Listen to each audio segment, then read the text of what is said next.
কেমন আছো? আশা করি সবাই ভালো আছো। দেখতে পাচ্ছ একটা লাউ, এই যে কত বড় একটা লাউ এনেছে আজকে বাজার দিয়ে। আজকে করবো এই লাউ চিংড়ি। লাউটা কেটে নেব। আর দেখো একটা মাছ এনেছে, মাছটা এখন আমি বেছে নেব। দেখো চিংড়ি মাছটা আমার বাছা হয়ে গেছে, নুন হলুদ মাখিয়ে রেখে দিয়েছি। এদিকে লাউটাও আমার কেটে ধুয়ে রেখে দিয়েছি। এদিকে দেখো কড়াইটা বসিয়ে দিয়েছি, তেলটাও গরম হয়ে গেছে। এবার শুকনো লঙ্কা একটা রাঁধুনি ফোড়ন দেবো। এবার তেলটা ভাজা হয়ে গেছে। এবার আলু কেটে রেখেছিলাম ডুমো ডুমো করে, আলুটাও কেটে দিয়ে দিলাম এর মধ্যে। আলুটা আমার প্রায় লাল লাল করে ভাজা হয়ে গেছে।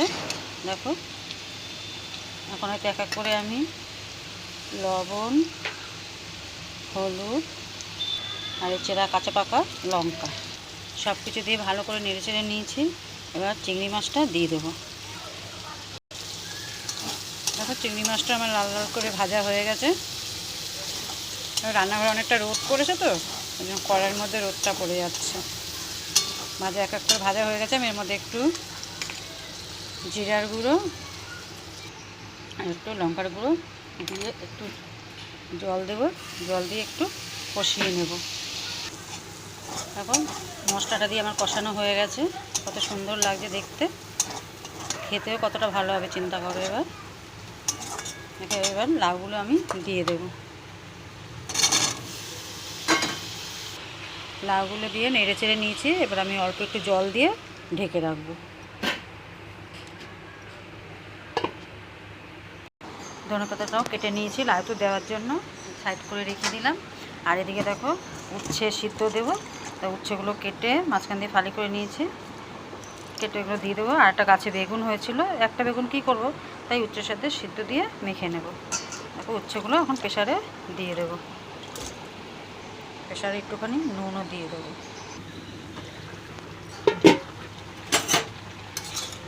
দেখো প্রায় হয়ে গেছে। আমি আগে একবার নাড়া দিয়েছিলাম, 10 মিনিট পর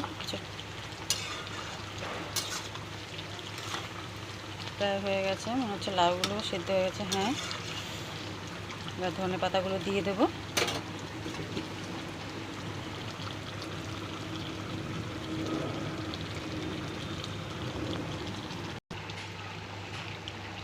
ধনে পাতা দিয়ে আমি নেড়ে চেড়ে নিয়েছি।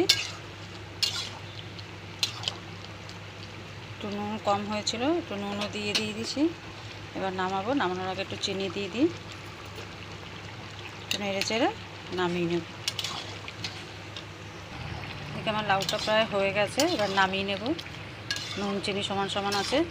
দেখো সুন্দর ফুটছে, ফুটলেই দিয়ে বুঝতে পারবে যে নুনটা ভালো হয়েছে। চিনিটাও দিয়ে দিয়েছি। খেতে অসাধারণ হয়েছে। দেখার তো কোনো কথাই নেই, কোনো কথা হবে না, জাস্ট একবার শুধু খেতে হবে। এবার আমি নামিয়ে নেব।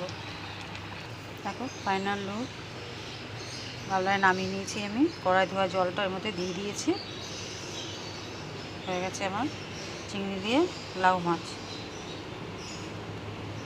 ধনেপাতা দিয়েছি।